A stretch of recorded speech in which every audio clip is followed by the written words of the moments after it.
Good Evening Business, le débat. Le débat avec nos invités, Cyril Lachèvre est avec nous. Bonsoir Cyril, bonsoir, bienvenue, fondateur de l'agence de communication Silence. Frédéric Farah, bonsoir. Frédéric, bonsoir. Économiste, chercheur enseignant à Panthéon-Sorbonne. Jérôme Valute est avec nous. Jérôme, bonsoir. Bonsoir Guillaume. Associé chez Cassiopée, enseignant à Sciences Po. Le débat.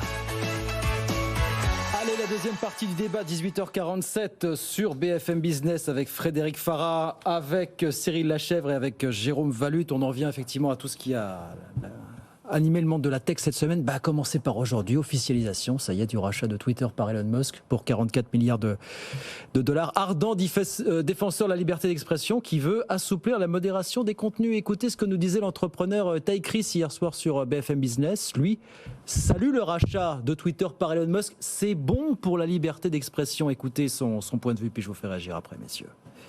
Moi, je trouve ça vraiment génial qu'il le fasse. Il n'y a plus de liberté de parole et tous ces gros conglomérats qui sont détenus par des investisseurs où c'est toujours le gain financier politique à l'appui, à la fin, là au moins avec Elon Musk, il en a rien à foutre. Voilà, c'est dit dans le texte, il en a rien à foutre. Oui, Donald Trump disait tout à l'heure, on va voir son post sur ce réseau social, Twitter est désormais dans de bonnes mains. Comment est-ce que vous regardez tout ça, vous, Jérôme? Alors, le sujet, ça va être le sujet de comment Elon Musk engage ce sujet du débat sans haine et sans violence. Hein. Ça va être le vrai sujet. Déjà, il a annoncé qu'il risquait de licencier 75% des collaborateurs, qui sont essentiellement des modérateurs. On sait qu'aujourd'hui, l'intelligence artificielle ne sait pas modérer, elle ne sait pas gérer la nuance. Donc, bon, on va voir. Est-ce que c'est un débat réellement libre où tout le monde peut dire tout et n'importe quoi? C'est quand même extrêmement risqué, de ce sujet de la non-modération et de la liberté d'expression tellement libertarienne. C'est-à-dire qu'il ne pourra peut-être pas rentabiliser le réseau Twitter tel qu'il voudrait le rentabiliser finalement. Alors, c'est ça le défi, il y aura des garde-fous. 92% des revenus de Twitter, c'est la pub. C'est la pub, oui. C'est la pub. Alors lui, il dit, finalement, en ouvrant les vannes et en laissant tout le monde parler, je vais avoir une audience complètement dingue et je vais, parce que je vais fournir à tous ces gens-là le moyen de modérer eux-mêmes, alors c'est le fameux produit Blue, abonnement, 3 $ ou 5 $, où je vais pouvoir gérer mes tweets, avoir une assistance particulière, etc. Il dit, en gros, 1/6 des abonnés devraient payer leurs 3 $. Oui. Bref, il essaye de trouver de nouvelles méthodes en pensant que Twitter est un nain. Hein. Je veux dire, il y a 400 millions d'abonnés. Voilà. Et donc, lui, il dit, on doit aller au milliard en 2028. Donc, est-ce que l'ouverture complète permet d'aller au milliard? Le Twitter selon Elon Musk, comment est-ce que vous regardez ça, vous, Cyril? C'est-à-dire que il s'est tellement mis dans un corner en essayant de finalement pas l'acheter et donc de tellement critiquer le modèle. Alors là, c'est vraiment du point de vue communication et donc de partir dans des histoires comme quoi il va justement recréer quelque chose, un vrai lieu d'expression en open source, enfin un truc fantastique. Là, pour le coup, on voit pas du tout comment ça peut se rentabiliser. Donc effectivement, ça va être intéressant de voir comment il va atterrir sur ses pieds, mais il est un peu... je ne conçois pas que quelqu'un qui a autant de besoins d'argent cash, non pas pour lui bien sûr, mais par rapport à tous ses projets, tous ses investissements, puisse s'asseoir sur 44 milliards de dollars en 2 minutes juste pour le bien de l'humanité. Ça paraît un peu inconcevable et je pense que ça colle pas trop avec le personnage. Donc effectivement, après quel business model il va adopter, ça je n'en sais rien, mais il sait quand même vraiment en termes de com, c'est incroyable comme histoire. Moi je ne sais pas s'il avait vraiment envie de l'acheter, si finalement il s'est pas coincé lui-même, c'est quand même hallucinant. Oui, parce qu'il y avait l'épée de Damoclès du procès, si jamais il ne l'achetait pas. Un dirigeant qui rachète une entreprise en disant haut et fort, votre entreprise c'est n'importe quoi, je vais la rendre gratuite et je vais tout changer. C'est vrai qu'en termes de com, vous pouvez nous le dire, vous, c'est pas ce qu'il y a de mieux, effectivement. Non. Frédéric, un mot là-dessus? C'est un peu, effectivement, depuis le début, c'est un peu bizarre cette affaire, et on se demande si finalement ce truc risque pas, de manière peut-être pas étonnante, si je puis dire, un peu de se casser la gueule finalement dans l'histoire, parce que je ne sais pas où ça va aboutir, sachant qu'aujourd'hui, on sait que les réseaux sociaux, c'est un élément clé du débat public contemporain, pour le meilleur et pour le pire. Donc, c'est quand même, il faut regarder à 2 fois, parce qu'il se fait beaucoup de choses là-dessus. Il y a eu beaucoup de de conséquences sociétales aussi, de débats qui ont eu lieu sur Twitter, qui ont effectivement modifié beaucoup de choses, qui ont eu un impact sur les législations, etc. Si c'était juste 2-3 personnes qui s'agitent dans leur coin et que ça n'a aucune conséquence sur la vie collective ou sur la vie politique, on aurait dit que les gens s'agitent, si ça s'amuse, etc. Et tout. Mais c'est un vrai médium de la vie démocratique aujourd'hui. Donc savoir qu'est-ce qu'on en fait. On a bien vu que des tas de campagnes, des tas de sensibilisations, des tas de choses sont passées par Twitter. Donc effectivement, au-delà d'un business plan d'un business model, qui reste à déterminer, c'est quand même très important parce qu'aujourd'hui on ne peut plus penser la démocratie moderne sans ça. Oui, mais Jérôme, quelle est la plateforme de débat disponible aujourd'hui ? Il n'y en a pas. Oui. Finalement, il n'y en a pas. Et comment organiser une plateforme de débat ? Finalement, on a tous des usages de Twitter tout à fait particuliers. Moi, je l'utilise en ne parlant qu'aux gens qui sont préoccupés par les mêmes sujets que moi. La question, c'est comment ça devient un média ? Comment est-ce que le débat devient avec une vision, je dirais, large et médiatisée ? Voilà.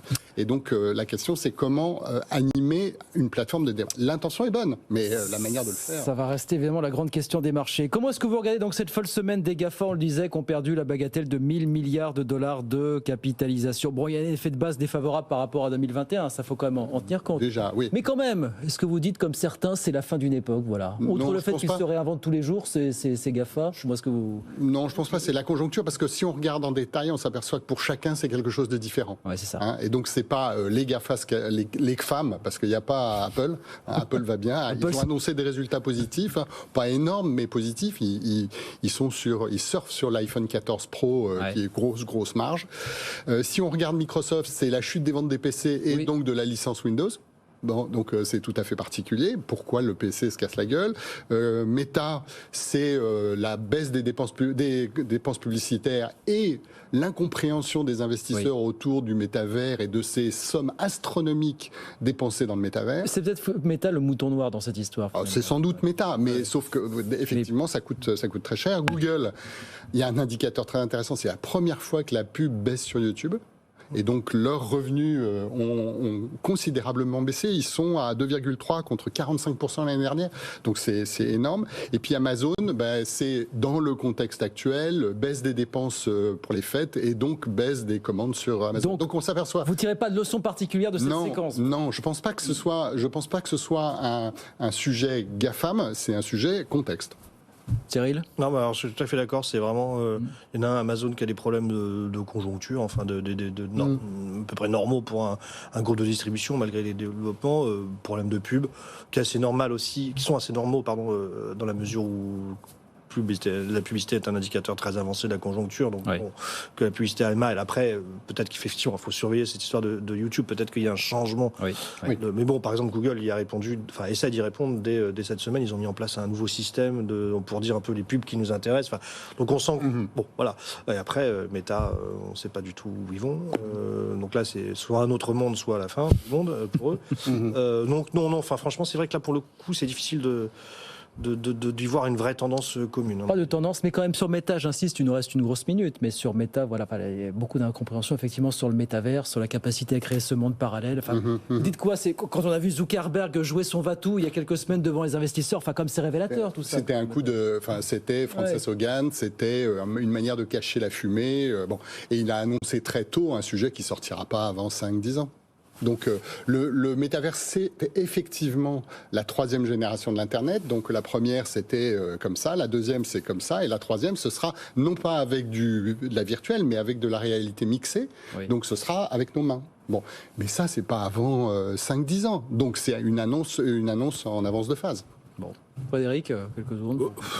Je crois qu'effectivement, avant de conclure que c'est la disparition de ce modèle-là, c'est peut-être un peu excessif. Je crois que de toutes les façons, même si ça est en train de rentrer en turbulence, on reste globalement dans l'économie mondiale, dans une économie rentière. C'est-à-dire la rente technologique, la rente de certains acteurs financiers, la rente des grandes métropoles. En fait, l'économie mondiale, je veux dire, reste finalement une économie de rente. Et c'est ça qui est assez curieux, parce qu'économiquement, quand on veut défendre la concurrence, la libre entreprise, la rente, c'est pas la chose qu'il faut défendre. Je veux dire. Donc, et aujourd'hui, les caractéristiques de l'économie dans laquelle nous vivons, c'est une économie de rente.